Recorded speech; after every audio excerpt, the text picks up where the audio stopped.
రాత్రి చెప్పినట్టుగా దేవుడు తన దాసునికి ఇచ్చినటువంటి సంఘంకు ఇచ్చినటువంటి వాగ్దానాలని మనం ధ్యానం చేస్తున్నాం. గత రాత్రి ప్రత్యేకంగా ఒక వాగ్దానాన్ని మనం జ్ఞాపకం చేసుకున్నాం. అదేమిటంటే మనము ఈ మిడతలు తినివేసిన సంవత్సరముల పంట అది తిరిగి దేవుడు మనకిస్తాను అని వాగ్దానం చేశాడు.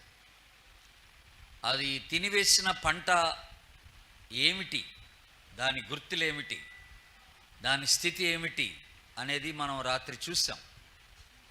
తిరిగి దేవుడు మరలా దాన్ని సమకూర్చడానికి వాట్ వాజ్ ద కండిషన్, మనకి ఇవ్వబడిన షరత్ ఏంటి, అది కూడా మనం చూసాం. మీరు ఉపవాసం ఉండి ఇప్పుడైనను అనే మాట మనం జ్ఞాపకం చేసుకున్నాం గత రాత్రి.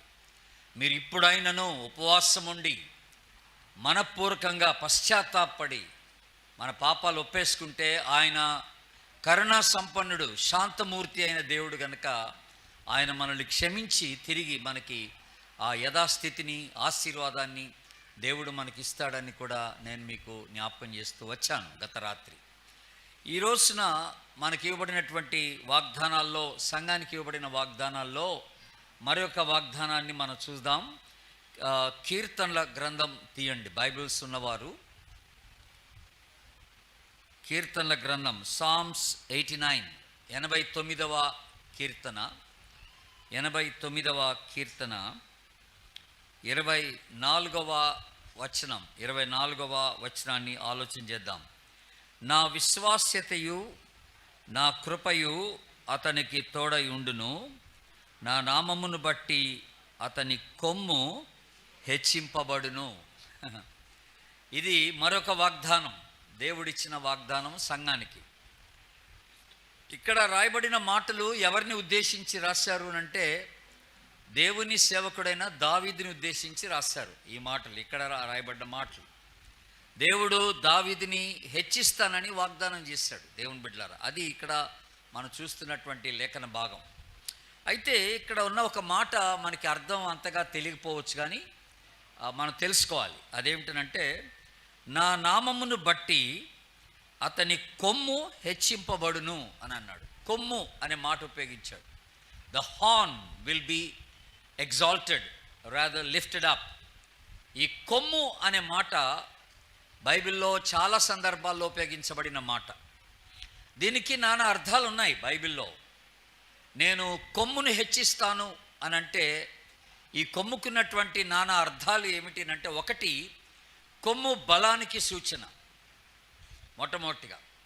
అలాగే కొమ్ము ఘనతకు సూచన, కొమ్ము మన యొక్క స్థానానికి సూచన, మన స్థితి, మన స్థానం అనే మాట మనం చెప్పచ్చు. అలాగే కొమ్ము మన పేరు, మన ప్రతిష్టత అనేటువంటి మాట కూడా మనం జ్ఞాపకం చేసుకుంటాం. సో ఇవన్నీ కూడా కొమ్ముకున్న అర్థాలు అన్నమాట. ఇప్పుడు నేను నీ కొమ్మును హెచ్చిస్తాను అనే అర్థం ఏంటంటే నీ బలాన్ని హెచ్చిస్తాను, నీ పేరుని హెచ్చిస్తాను, నీ ఘనతను హెచ్చిస్తాను, నీ యొక్క స్థానాన్ని నేను హెచ్చిస్తాను అని చెప్పడం అన్నమాట దేవుడు. సో ఈ నూతన సంవత్సరం దేవుడు మనకిస్తున్న వాగ్దానం ఏమిటంటే, నా విశ్వాస్యతను బట్టి, నా కృపను బట్టి దేవుడు అంటున్నాడు, నేను నీ కొమ్మును హెచ్చిస్తాను అని మాట్లాడుతున్నాడు దేవుడు. నీ స్థితిని నేను లేవనెత్తుతాను అంటున్నాడు అనమాట.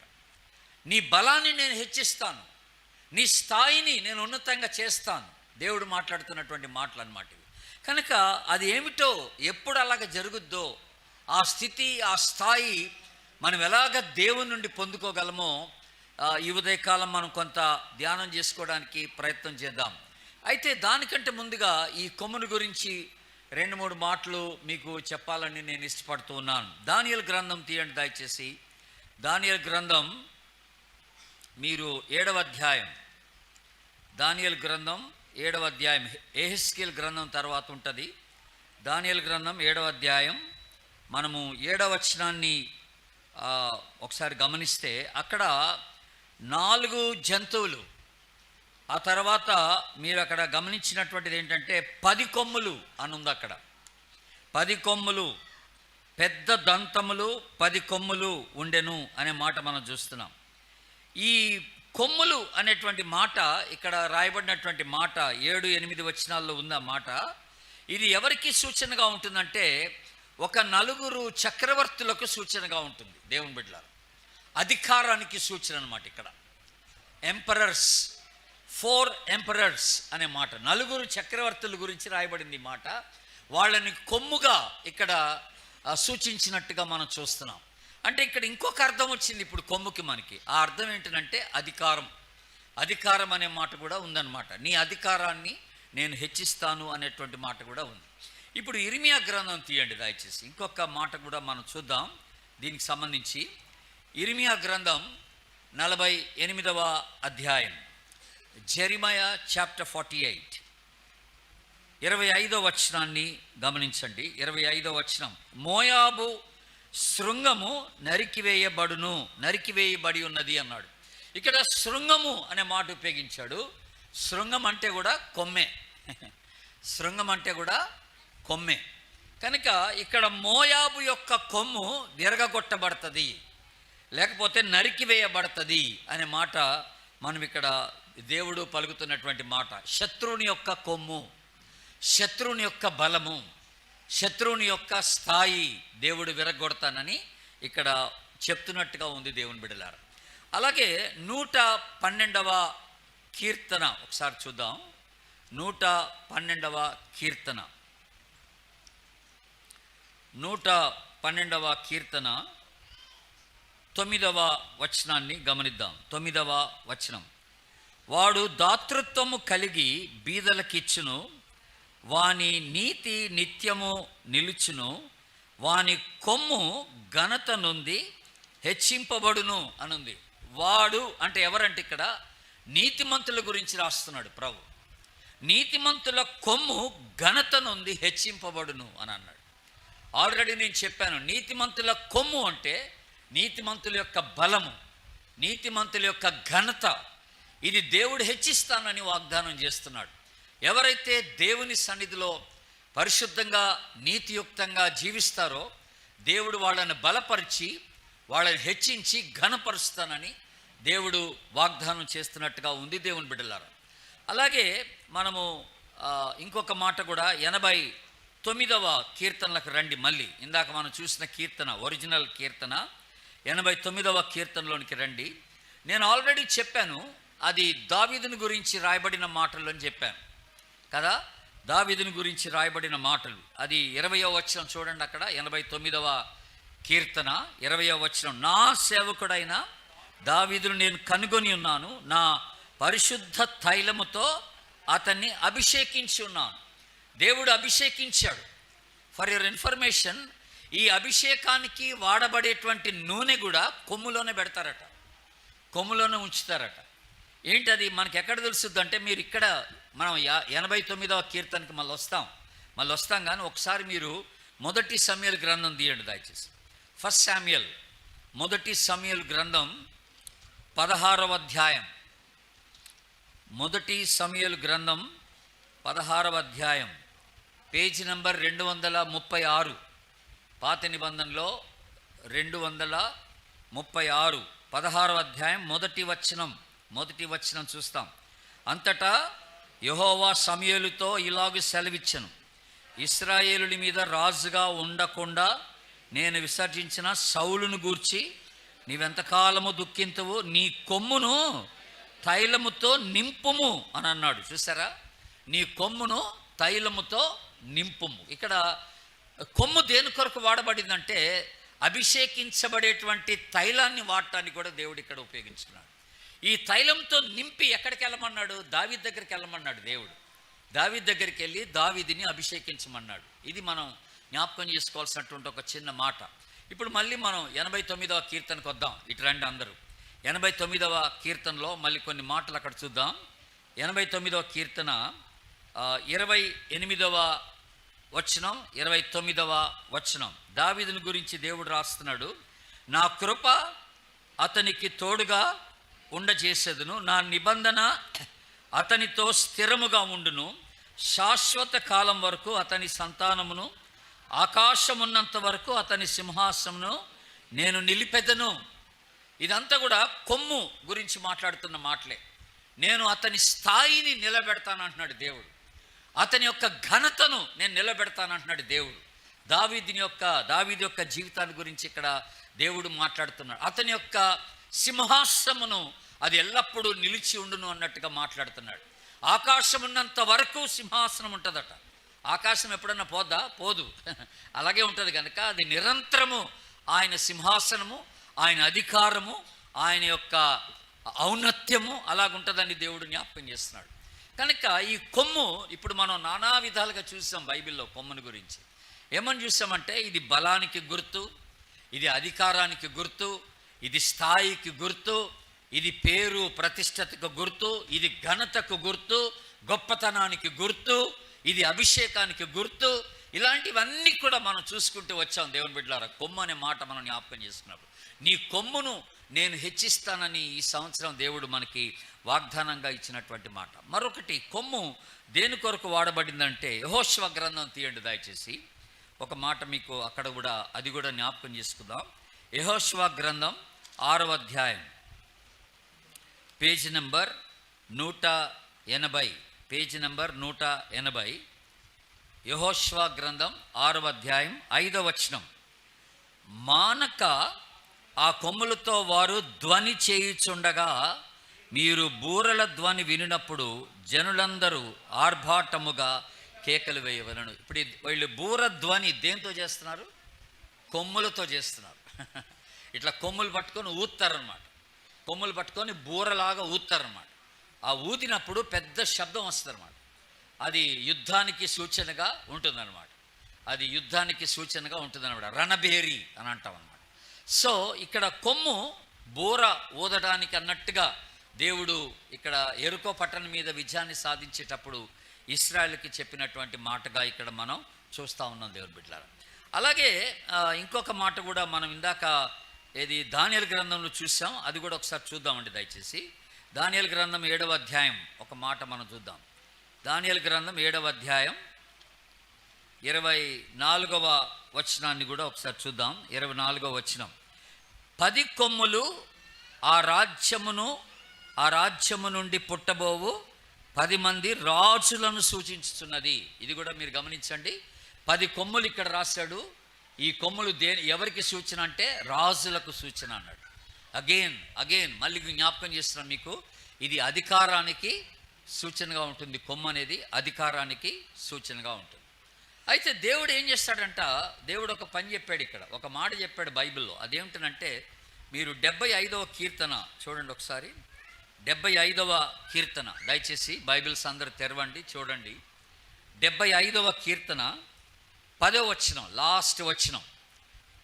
సామ్స్ 75 10th వర్డ్స్, లాస్ట్ వచనం. భక్తిహీనుల కొమ్ములన్నిటినీ నేను విరగగొట్టెదను, నీతిమంతుల కొమ్ములు దేవునికి స్తోత్రం చెప్పండి, హల్లెలూయా.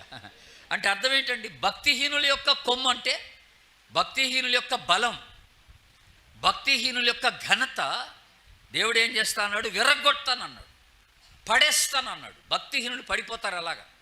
వాళ్ళ ఘనత ఉండదు, వాళ్ళ పేరు ఉండదు, వాళ్ళ ప్రతిష్టత ఉండదని దేవుడు మాట్లాడుతున్నాడు. కానీ నీతిమంతుల కొమ్ములు మాత్రం హెచ్చింపబడతాయి. దేవునికి స్తోత్రం. నీతిమంతులు హెచ్చింపబడతారు. నీతిమంతుల కొమ్ము ఇంకా బలంగా ఉంటుందని దేవుడు జ్ఞాపకం చేస్తున్నాడు. వాళ్ళ స్థాయి, వాళ్ళ స్థితి ఇంకా ఉన్నతంగా దేవుడు చేస్తానని ఇక్కడ వాగ్దానం చేస్తున్నట్టుగా ఉంది దేవుని బిడ్డలారా. అయితే ఈ ఒక్క మాట మీద మనం కొద్దిసేపు ధ్యానం చేయాల్సి ఉంటుంది. మనం ఈ ఒక్క మాట మీద. ఏమిటి ఈ మాట? ఇప్పుడు కొమ్ము కొమ్ము కొమ్ము అని మాట్లాడుతూ వచ్చాం మనం. నేను నీ కొమ్మును హెచ్చిస్తానని దేవుని యొక్క వాగ్దానం ఈ నూతన సంవత్సరం. అయితే ఎవరి కొమ్ము హెచ్చింపబడును, ఎవరి బలము హెచ్చింపబడును, ఎవరి స్థాయి, ఎవరి ఘనత దేవుడు హెచ్చిస్తాడు అంటే వెరీ క్లియర్గా దేవుడు రాసినటువంటి మాట ఏమిటంటే నీతిమంతుల కొమ్ములు అని. అందరు చెప్పండి ఏంటంట? నీతిమంతుల కొమ్ము అని. అంటే నువ్వు ఇష్టం వచ్చినట్టుగా జీవిస్తే దేవుని చేత నీకు ఆశీర్వాదం ఉండదు. నీవు ఇష్టం వచ్చినట్టుగా జీవిస్తే ఆయన నీ బలాన్ని హెచ్చించలేడు, నీ ఘనతను ఉన్నతంగా చేయలేడు, నిన్ను ఉన్నతమైన స్థితిలో ఆయన ఉంచలేడు. దేవుని నుండి నువ్వు ఏదన్నా ఒక ఆశీర్వాదం పొందాలని నువ్వు ఇష్టపడితే నేను చేయాల్సిన పని ఏంటంటే ఆయన ఎదుట నీతియుక్తమైన జీవితాన్ని మనం జీవించాలంటున్నాడు దేవుడు. ఇది ఎంత ఇంపార్టెంట్ విషయమో మీరు ఆలోచన చేయండి. కనుక దేవుని ఆశీర్వాదం ఉట్టిగా రాదండి. నేను రాత్రి చెప్పాను కూడా, దేవుని వాగ్దానాలు ఉట్టిగా నెరవేర్చబడవు. దాని వెనకాల కొన్ని దేవుడు షరతులు పెట్టి ఉంచాడు. మనం చేయవలసిన పనులు కొన్ని చెప్పాడు. అవి చేస్తేనే కానీ ఆ వాగ్దానాలు మన పట్ల నెరవేర్చబడవు. అలాగే దేవుని ఎదుట నేను నీతియుక్తంగా జీవిస్తేనే కానీ, దేవుని ఎదుట నేను పరిశుద్ధంగా ఉంటేనే కానీ, దేవుని ఎడల భయభక్తులు కలిగి నేను పరిశుద్ధంగా జీవిస్తేనే కానీ దేవుడు నా జీవితాన్ని హెచ్చించడు, నా ఘనతను హెచ్చించడు, నా స్థాయిని హెచ్చించడు అనే మాట నేను జ్ఞాపకం చేసుకోవాల్సినటువంటి మాట ఈ దినాల్లో. మరి అలాగా దేవుడు ఎవరినన్నా హెచ్చించాడా అనేది మనం ఆలోచన చేస్తాం. దేవుడు అలాగా ఎవరికైనా ఉన్నతమైన స్థితిని దేవుడు కలగజేశాడా? నీతియుక్తంగా జీవించినందుకు అలాగా ఎవరినన్నా ఉన్నతంగా దేవుడు రాణింపచేశాడా అనేది ఆలోచన చేస్తున్నాం. డెఫినెట్గా దేవుడు ఎప్పుడు అబద్ధమాడు. ఆయన ఎడల మనం ఎప్పుడైతే భయభక్తులు కలిగి ఉంటామో, ఆయన ఎడల ఎప్పుడైతే మనం విశ్వాసం కలిగి ఉంటామో, విశ్వాస్యతను కనపరుస్తామో, నమ్మకమైన జీవితాన్ని జీవిస్తామో, యథార్థతను కలిగి జీవిస్తామో, పరిశుద్ధతను కలిగి జీవిస్తామో, డెఫినెట్గా దేవుడు మనల్ని గణపరిచి హెచ్చిస్తానని దేవుడు వాగ్దానం చేస్తున్నాడు. కనుక ఈ రెండిటికి సంబంధం ఉంది. రాత్రి మనం చూసుకున్న ఒక మాటకిని ఇప్పుడు మనం చూసుకోబోయే ఒక మాటకి చాలా దగ్గర సంబంధం ఉంది. రాత్రి చివరిలో ఒక మాట చెప్పాను మీకు. ఏమన్నాను? నన్ను గణపరచువానిని నేను గణపరుస్తాను. ఇది ఉట్టిగా జరగదు. నేనైతే దేవుడు రాత్రి ఒక చక్కని మాట, నేను ఆజ్ఞ ఇచ్చి ఉన్నను, నా మనస్సు అట దానికి ప్రతికూలమాయన అన్నాడు. దానికి ప్రతికూలమాయన ఎందుకో దానికి విరుద్ధంగా నా మనసు పనిచేస్తుంది అన్నాడు. నేను ఆజ్ఞ ఇచ్చాను కానీ అలాగ చేయలేను అన్నాడు దేవుడు. అయితే ఇప్పుడు ఒక కంక్లూషన్కి వచ్చేసాడు దేవుడు. అదేమిటనంటే, ఒక పని చేద్దాం, ఎవరైతే నన్ను గణపరుస్తారో నేను వారిని గణపరుస్తా అన్నాడు దేవుడు. దేవునికి స్తోత్రం చెప్పండి, హల్లెలూయా. ఎవరైతే నా ఎదుట పరిశుద్ధంగా జీవిస్తారో వారిని నేను హెచ్చిస్తానని దేవుడు జ్ఞాపకం చేస్తున్నాడు. కనుక ఈ ఉదయకాలం మనం దాని గురించి కొద్దిసేపు ధ్యానం చేయవలసిన వారం అంటున్నాం. అంటే మనం నీతియుక్తంగా జీవించడం అంటే ఏంటి? విశ్వాసులు నీతి పరులుగా జీవించడం అంటే ఏంటి అంటే అర్థం ఏంటంటే, నైతిక విలువలు కొన్ని ఉన్నాయి మనకి. మీరు మత్తయి సువార్త ఇప్పుడు చూడొద్దు. మత్తయి సువార్త 5వ అధ్యాయం, 6వ అధ్యాయం, 7వ అధ్యాయం, ఈ 3 అధ్యాయాలు ఏమంటాం చెప్పండి? యేసు ప్రభు కొండ మీద చేసిన ప్రసంగం కదండి ఈ 3 అధ్యాయాలు. మత్తయి సువార్త 5వ అధ్యాయం, 6వ అధ్యాయం, 7వ. దీనికి ఇంకొక మాట చెప్తాం శీర్షిక. అదేమిటంటే, ఇవి దేవుని రాజ్య విలువలు అన్నమాట. యేసు ప్రభు ఏం బోధించాడంటే, దేవుని రాజ్య విలువల్ని బోధించాడు ఆ 3 అధ్యాయాలు. అంటే దేవుని రాజ్యానికి చెందిన వారు ఎలాగుండాలా, ఏ రకమైన జీవితాన్ని జీవించాలా, నైతిక విలువలు కలిగిన జీవితం అన్నమాట మనం మాట్లాడుతున్నాం. మోరల్ వాల్యూస్ అనే మాట మనం మాట్లాడుతున్నాం.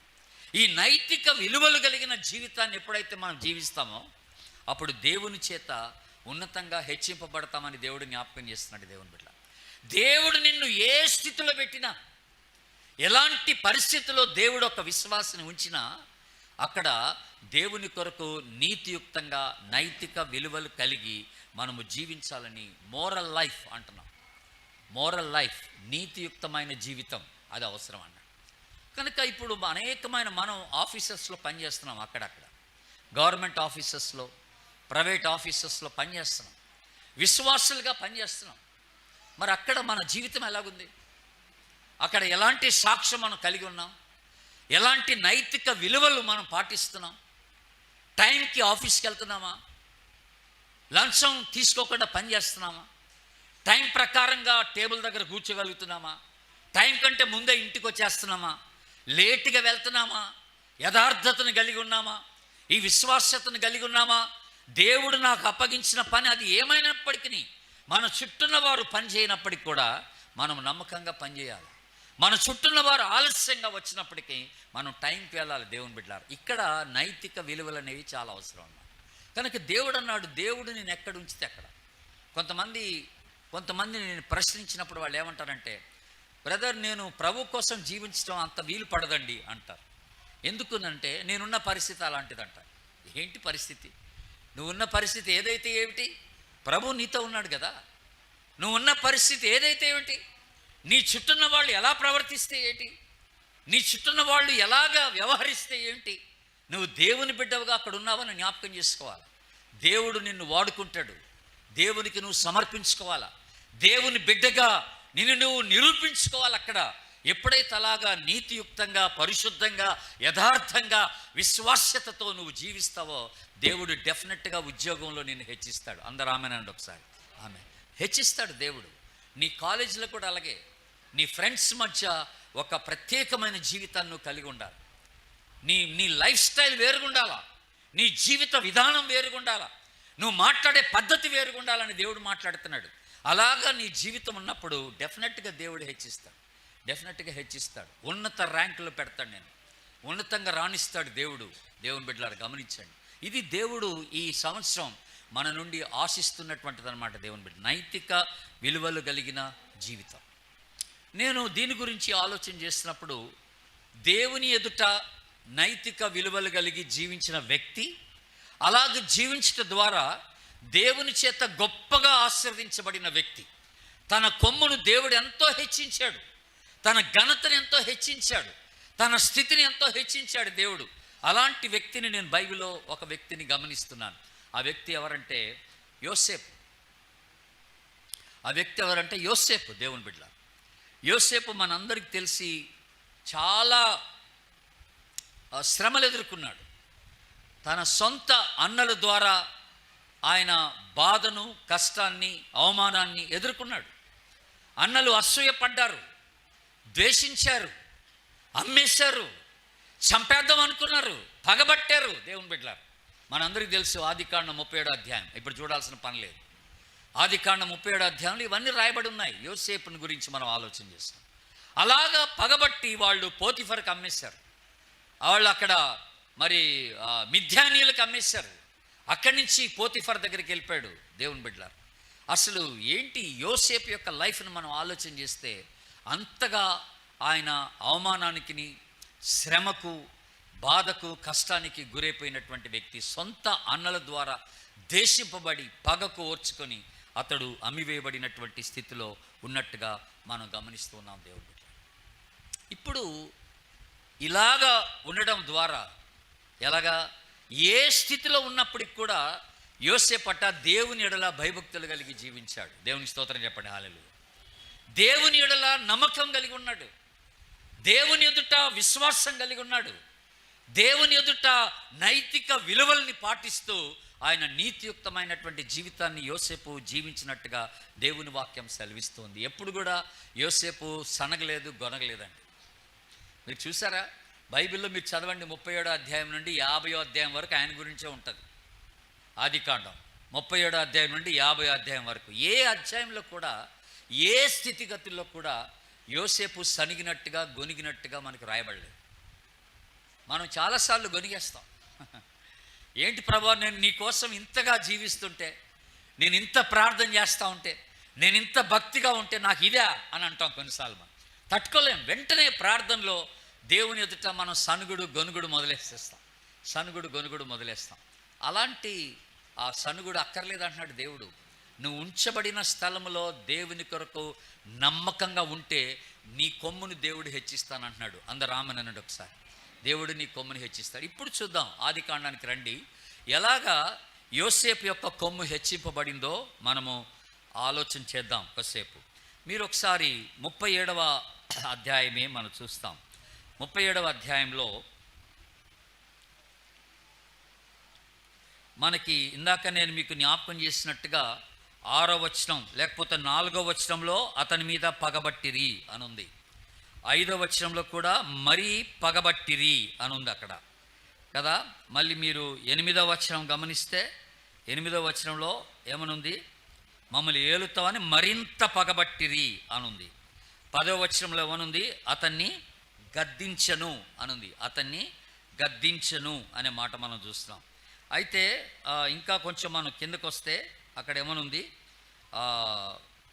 28వ వచనం 28వ వచనానికి వస్తే, మిద్యానీయులైన వర్తకులు ఆ మీదగా వెళ్ళుచుండగా వారు ఆ గుంటలో నుండి యోసేపును పైకి తీసి ఆ ఇష్మాయేలీలకు 20 తులముల వెండికి అతన్ని అమ్మివేసిరి. వారు యోసేపును ఐగుప్తునకు తీసుకొని పోయిరి అనుంది. ఇక్కడ ఐగుప్తునకు తీసుకొని పోయిరి అనుంది దేవుని బిడ్డ.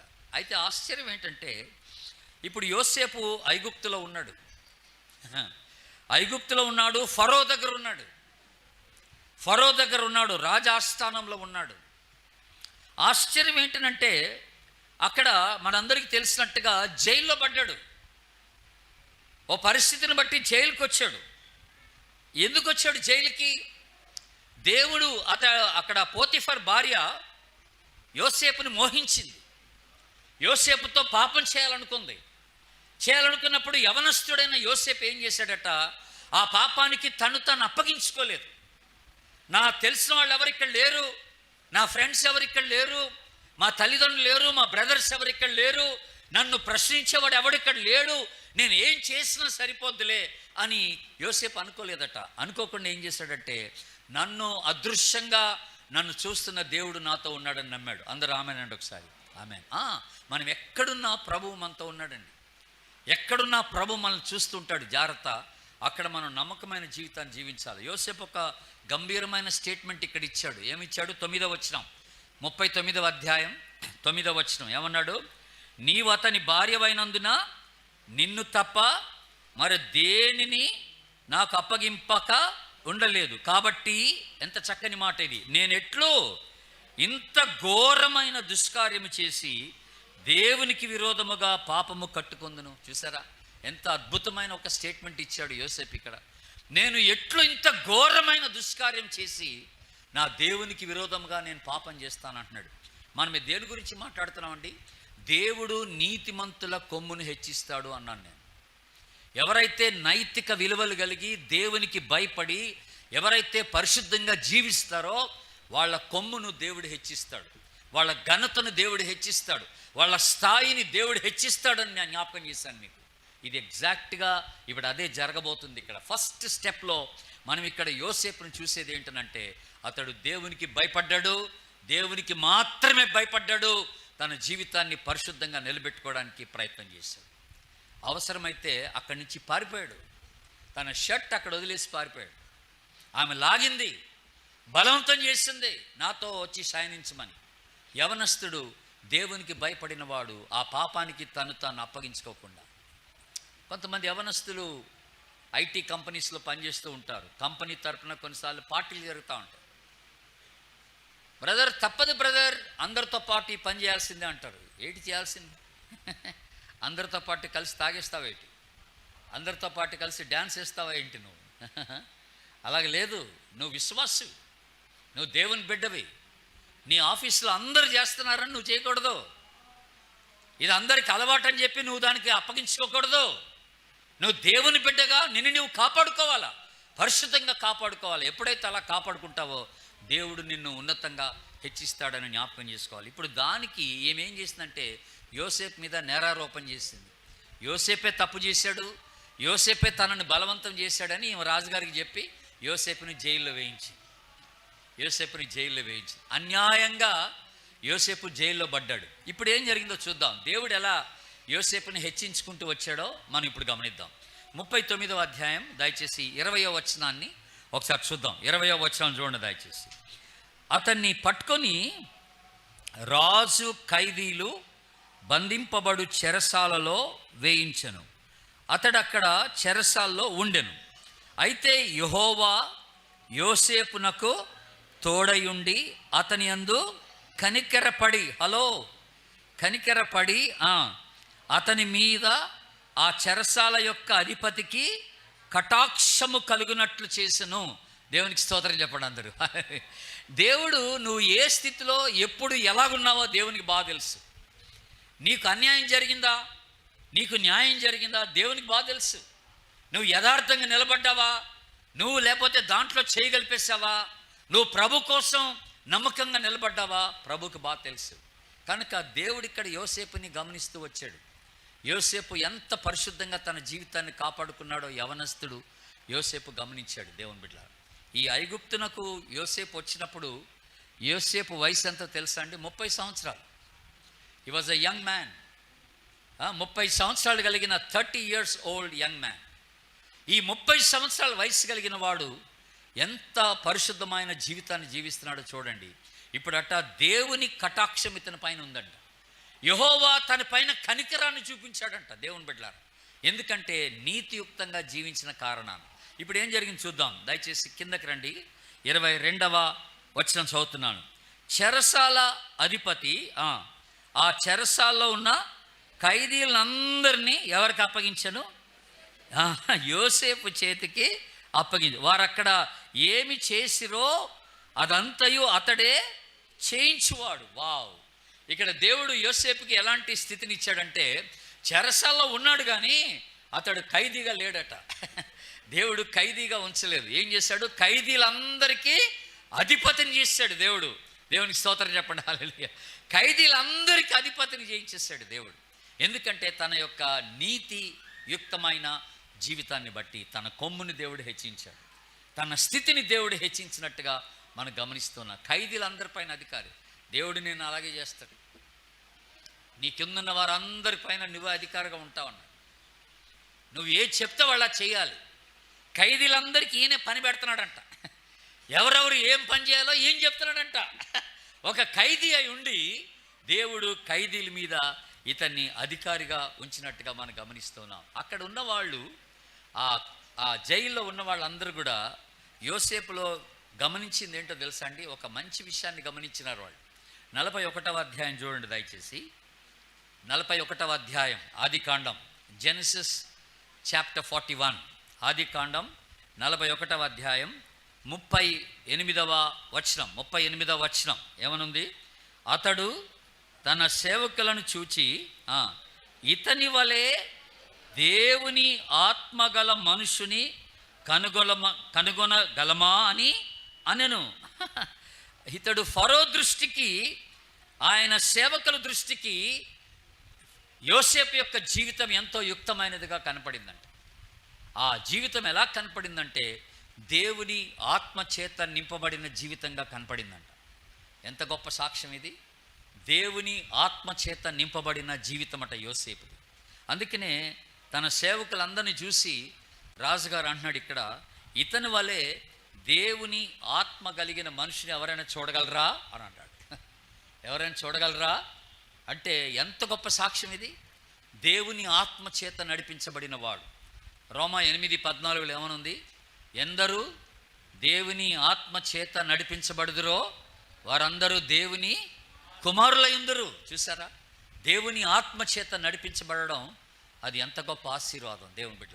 అన్య దేశంలో, మరి అన్య రాజ్యములో, అన్యుల మధ్య దేవుని ఆత్మ చేత నింపబడి నడిపించబడుతున్నటువంటి వ్యక్తి. తద్వారా దేవుడిచ్చిన రెండవ హెచ్చింపు.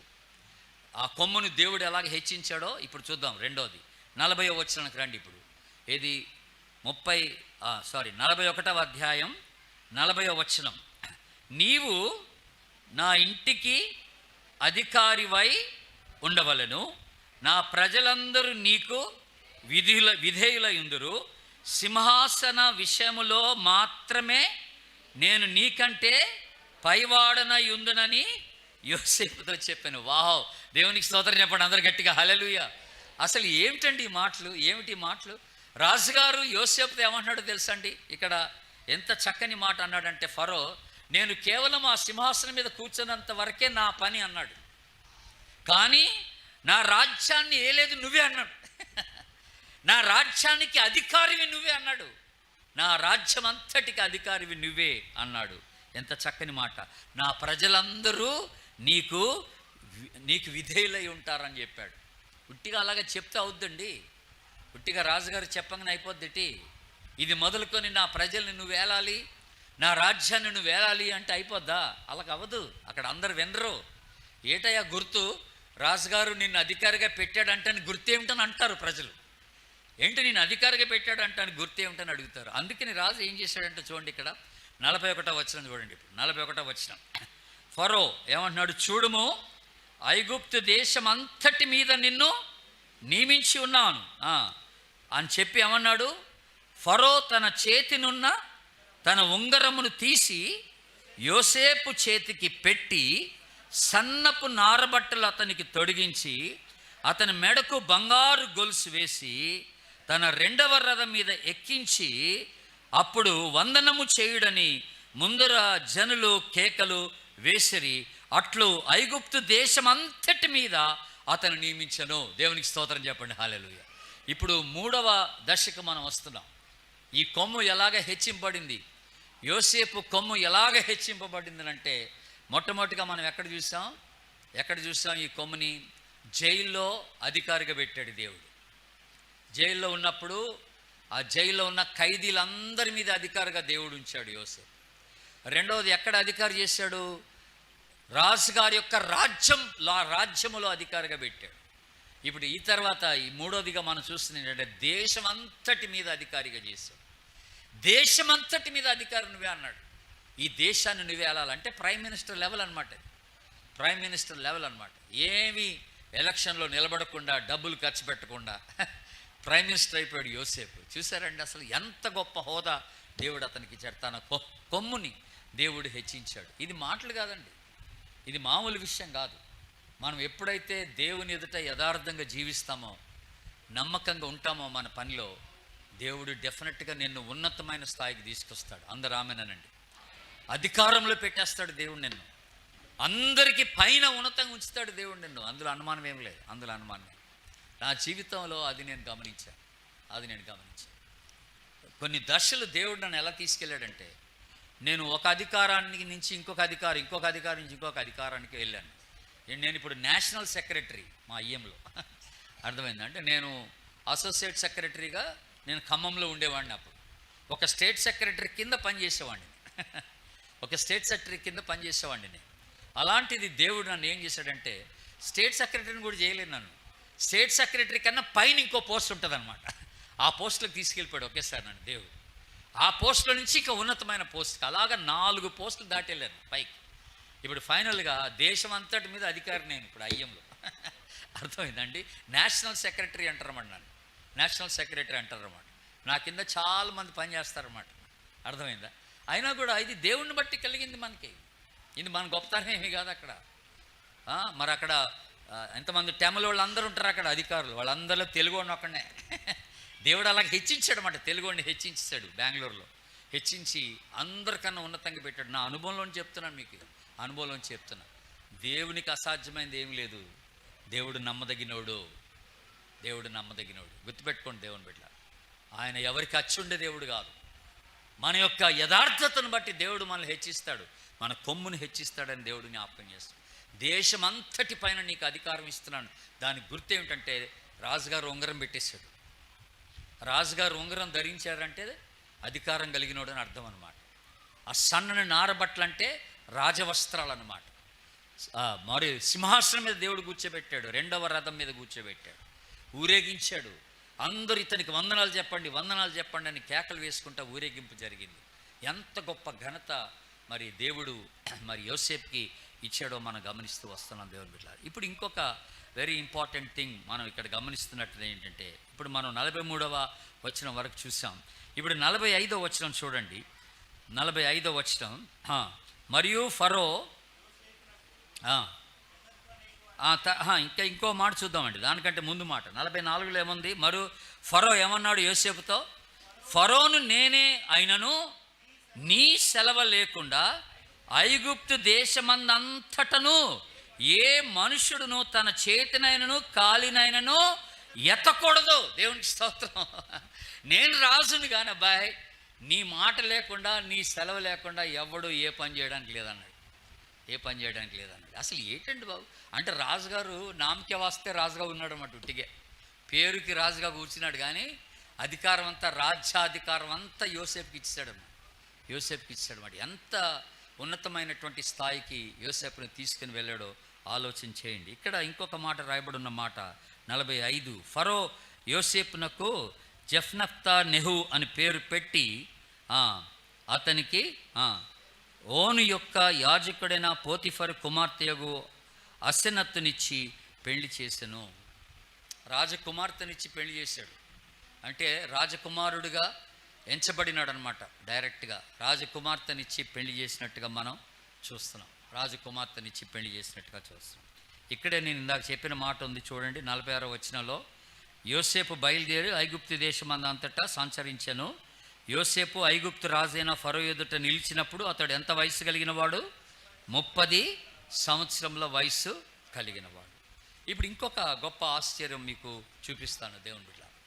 యోసేపుని బట్టి దేవుడు ఎలాగ ఆశీర్వదించాడో మీకు చూపిస్తాను. మనము దేని గురించి ఆలోచన చేస్తున్నాం? మన ధ్యానాంశం ఏంటన్నాను? చెప్పండి. కొమ్ము. ఏంటి మన ధ్యానాంశం? కొమ్ము. ఎవరి కొమ్ము ఆశీర్వదిస్తాడన్నాడు? నీతిమంతుల కొమ్ముని దేవుడు హెచ్చిస్తాను. కొమ్ము అంటే ఏమన్నాను? బలము, ఘనత, పేరు, ప్రతిష్ట, గొప్పతనం, ఇవన్నీ అన్నమాట. మన స్థాయి, మన స్థితి, ఇది కొమ్ము అంటే. దేవుడు మనల్ని అంతగా హెచ్చిస్తానంటున్నాడు అనమాట. నీతిమంతుల కొమ్మును దేవుడు హెచ్చిస్తానని మాట్లాడాడు. ఎంత గొప్ప ఘనత యోసేపుకి దేవుడు ఇచ్చాడంటే, ఇక్కడ ఒక ఇంట్రెస్టింగ్ మాట ఉంది. 42వ అధ్యాయం చూడండి. ఇప్పుడు ఆదికాండం 42వ అధ్యాయం మొదటి వచనాన్ని, ఆ మొదటి లైన్ గమనించండి. ధాన్యము ఐగుప్తులో ఉన్నది. హలో, అందరు వినండి. ధాన్యం ఎక్కడ ఉంది? ఇప్పుడు 5వ వచనం కరువు. ఆగండి, ఇప్పుడే కరువు ఎక్కడ ఉంది? కనాను అసలు ఏం దేశం? పాలు తేనెలు ప్రవహించే దేశం. దేవుడు వాగ్దానము చేసిన గొప్ప దేశం అది. ఆశీర్వాదాలతో కూడిన దేశం కనాను దేశం. ఈ కనాను దేశంలో కరువు ఉందట. ఇప్పుడు ఐగుప్తు అంటే ఇది లోక సంబంధమైనది, ఇది అన్యుల దేశం, ఇది ఐగుప్తు. ఈ అన్యుల దేశంలో ధాన్యము సమృద్ధిగా ఉందట. దేవుని బిడ్డలారా, దేవునికి స్తోత్రం చెప్పండి. ఎందుకు ఇలా జరిగింది అనుకుంటున్నారు చెప్పండి. ఇప్పుడు ఐగుప్తులో ధాన్యం వచ్చింది, కనానులో ఏమొచ్చింది? కరువు వచ్చింది. మరి ఐగుప్తులో దేవుడు ఎందుకు ధాన్యం ఇచ్చాడంటే ఎవరిని బట్టి? ఎగ్జాక్ట్లీ యోసేపుని బట్టి ధాన్యము సమృద్ధిగా దేవుడు ఆ దేశానికి ఇచ్చాడంట. మనల్ని బట్టి మన కంపెనీని దేవుడు ఆశీర్వదిస్తాడు. మనల్ని బట్టి మన స్కూల్ని దేవుడు ఆశీర్వదిస్తాడు. మనల్ని బట్టి మన కాలేజీని దేవుడు ఆశీర్వదిస్తాడు. మనల్ని బట్టి మన కాలనీని దేవుడు ఆశీర్వదిస్తాడు. మనల్ని బట్టి మన సంఘాన్ని దేవుడు ఆశీర్వదిస్తాడు. దేనికి మీరు ఆమెను అనలేదుగా? చాలా గొప్పవాళ్ళండి బాబు మీరు. గమ్మును కూర్చొని చూస్తున్నారు. అలాగ అవ్వాలి ప్రభు అని ఒక ఆశ కూడా లేదు మీకే. అలాగ అవుతే బాగుండని ఆశ కూడా లేదు. నేను ఈ మాటలు చెప్తున్నప్పుడు ఆటోమేటిక్గా ఆమెన్ ఆమెన్ అంటుండాలి. అసలు మీరు మనల్ని బట్టి దేవుడు సంఘాన్ని ఆశీర్వదిస్తాడు. అబ్బా, ఇప్పుడు చెప్పారు రా బాబు, ఇప్పుడు చెప్పారు. దేవుడు మన కొమ్మును ఎంతగానో హెచ్చిస్తాడని దేవుడు జ్ఞాపకం చేస్తున్నాడు. కనుక ఇది ఎంత గొప్ప ఆశీర్వాదం అండి. ఇదంతా దేన్ని బట్టి జరిగిందంటే యోసేపు యొక్క నైతిక విలువలతో కూడిన జీవితాన్ని బట్టి, యథార్థమైన జీవితాన్ని బట్టి, పరిశుద్ధమైన జీవితాన్ని బట్టి, దేవుని ఎడల భయము కలిగిన జీవితాన్ని బట్టి దేవుడు యోసేపు యొక్క కొమ్ముని ఆశీర్వదించాడు. ఎంత గొప్ప మాట. ఇప్పుడు 45వ అధ్యాయం ఒక 2 వచనాలు చూపించి నేను ముగిస్తాను. 45వ అధ్యాయం చూడండి. 45వ అధ్యాయం 4వ వచనం. అంతటా యోసేపు నా దగ్గరకు రండని తన సహోదరులతో చెప్పినప్పుడు వారు అతని దగ్గరకు వచ్చిరి. అప్పుడు ఏమన్నాడు? ఐగుప్తునకు వెళ్ళినట్లు మీరు అమ్మివేసిన మీ సహోదరుడైన యోసేపును నేనే, ఆయనను నేను ఇక్కడికి వచ్చినట్లు మీరు నన్ను అమ్మివేసినందుకు దుఃఖపడుకుడి, అది మీకు సంతాపము పుట్టింపనీయకుడి. ప్రాణరక్షణ కొరకు దేవుడు ముందుగా నన్ను ఇక్కడికి పంపించను. దేవునికి స్తోత్రం చెప్పండి. హల్లెలూయా. నేనేమన్నాను? 37వ అధ్యాయం నుండి 50వ అధ్యాయం వరకు యోసేపుని గురించిన కథ రాయబడి ఉంది. ఏ అధ్యాయంలో కూడా, ఏ స్థితిగతుల్లో కూడా యోసేపు ఏనాడు కూడా దేవుని ఎడల సనిగి గొనగలేదని చెప్పాను. సనగలేదు, గొనగలేదు తనకున్న స్థితిని బట్టి. పైపెచ్చు యోసేపుని దేవుణ్ణి గనపరుస్తూ వచ్చాడు. దేవుని ఎడల యథార్థంగా జీవిస్తూ వచ్చాడు. నైతిక విలువల్ని కాపాడుకుంటూ వచ్చాడు. అందుకనే తన కొమ్మును దేవుడు హెచ్చించాడు. తన కొమ్మును దేవుడు హెచ్చించినట్టుగా మనం చూస్తాం. తన ఘనతను హెచ్చించాడు, తన పేరుని హెచ్చించాడు, తన గొప్పతనాన్ని హెచ్చించాడు దేవుడు. ఎంత ఎంత ఉన్నతమైన స్థితికి దేవుడు యోసేపుని తీసుకొచ్చాడంటే, తుదకు తన కుటుంబ సభ్యులకు ఆశీర్వాదకరంగా దేవుడు ఐగుప్తులో తనని నిలబెట్టుకున్నట్టుగా మనం చూస్తున్నాం. అందుకే లాస్ట్ అధ్యాయం తీయండి ఇప్పుడు, ఆదికాండం లాస్ట్ అధ్యాయం, ఆదికాండం 50వ అధ్యాయం 20వ వచనంలో చివరికి ఒక మాట ఉంది, చూద్దాం అదేంటది. 20వ వచనంలో ఉన్న మాట ఏంటండి? మీరు నాకు కీడు చేయ ఉద్దేశించిరి కానీ నేటి దినమున జరుగుచున్నట్లు, అనగా బహు ప్రజలను బ్రతికించున్నట్లుగా అది మేలు కొరకే దేవుడు ఉద్దేశించెను. దేవునికి స్తోత్రం. ఇప్పుడు ప్రస్తుతము మీరు ఎదుర్కొంటున్న కొన్ని పరిస్థితులు మీకు అయోమయంగా ఉండొచ్చు, అర్థం కాకపోవచ్చు. ఎందుకు దేవుడు ఈ పరిస్థితి గుండా నన్ను తీసుకుని వెళ్తున్నాడు అని అనిపిస్తుంది కొన్నిసార్లు. కంగారేం లేదు, మీరు ఆ పరిస్థితిలో కూడా నమ్మకంగా ఉంటే చాలన్నాడు దేవుడు. తగు సమయంలో దేవుడు మిమ్మల్ని గొప్పగా హెచ్చిస్తాడు. ఎన్ని విధాలుగా యోసేపుని దేవుడు హెచ్చించాడని చూసాం. మొట్టమొదటిగా ఏం చేశాడు? ఖైదీలకు అధికారినిగా పెట్టాడు. రెండోది ఏం చేశాడు? రాజ్యం మీద అధికారం ఇచ్చాడు. మూడోది ఏం చేశాడు? దేశమంతటి పైన అధికారాన్ని ఇచ్చినట్టుగా మనం చూస్తాం. తర్వాత అక్కడ ఉన్నటువంటి ప్రజలు కానీ, సేవకులు కానీ, రాజుగారు కానీ అతని గురించి ఇచ్చిన సాక్ష్యం ఏంటి? దేవుని ఆత్మ కలిగిన మనుషులు ఇతని వంటి వాడెవడు లేడు, ఎక్కడ చూడలేమనుకున్నారు, కనుగొనగలమా అంటున్నాడు. ఇతన్ని, దేవుని ఆత్మ కలిగిన వ్యక్తిని, ఇతని వంటి వాడను మనం ఎన్నడూ చూడలేమన్నారు. ఆ తర్వాత దేవుడిచ్చిన గొప్ప ఆశీర్వాదం ఏంటన్నాను? ఐగుప్తులో ఏముంది? ఐగుప్తులో ఏముంది? ధాన్యం ఉంది. కనాన్లో ఏముంది? కరువు వచ్చింది. చూసారా, దేవుడు లేని దేశంలో ధాన్యం, దేవుడున్న దేశంలో కరువు వచ్చేసి. దానికి కారణం ఏంటంటే ఐగుప్తులో ఎవరున్నారు? యోసేపు ఉన్నాడు. యోసేపుని బట్టి దేవుడు ఐగుప్తులో ధాన్యం సమృద్ధిగా కలగజేసినట్టుగా మనం చూస్తున్నాం. ఇదంతా కూడా దేవుడు ఒక ప్రణాళికతో యోసేపు జీవితాన్ని నడిపిస్తూ ఆశీర్వదిస్తూ వచ్చినట్టుగా మనం గమనిస్తాం. కనుక బైబిల్ చెప్తున్న మాట మరొకసారి ఆ చివరిగా ఆ వచనాన్ని ఒకసారి చూసుకుందాం మనం. 75వ కీర్తన, మరొకసారి ఆ వచనాన్ని చూసుకుందాం మనం. 75వ కీర్తన లాస్ట్ వచనం 75వ కీర్తన 10వ వచనం ఏమనుంది? భక్తిహీనుల కొమ్ములన్నిటినీ నేను విరగగొట్టెదను, నీతిమంతుల కొమ్ములు హెచ్చింపబడును. మన వాగ్దానం ఏంటి?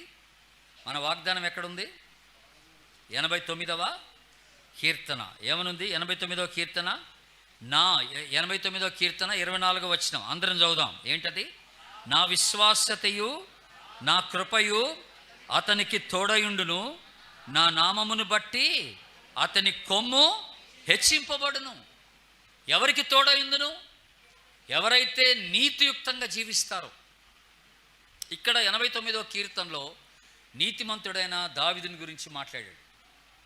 మనం ఇప్పుడు ఒక ఎగ్జాంపుల్ చూసాం బైబిల్లో. ఒక వ్యక్తి దేవుని ఎడల నీతియుక్తంగా జీవించినందుకు ఆ వ్యక్తిని దేవుడు ఎంతగా ఆ కొమ్ముని హెచ్చించాడో మనం చూసాం. ఆ వ్యక్తి ఎవరు? యోసేపు. అలాగే ఈ నూతన సంవత్సరం దేవుని ఎడల మనం నమ్మకం కలిగి, విశ్వాస్యతను కలిగి, నీతి మంతులుగా జీవిస్తూ, పరిశుద్ధంగా జీవిస్తూ, యథార్థంగా జీవిస్తూ ప్రభువుని మనం మహింపరిచినట్లయితే ప్రభువు కూడా మన స్థితిగతుల్ని హెచ్చిస్తాడు. మన ఘనతను, మన గొప్పతనాన్ని దేవుడు గొప్ప చేస్తాడని దేవుడు జ్ఞాపకం చేస్తున్నాడు. అట్టి కృప పరిశుద్ధాత్మ దేవుడు మనందరికీ దయచేయునుగాక. ఆమేన్.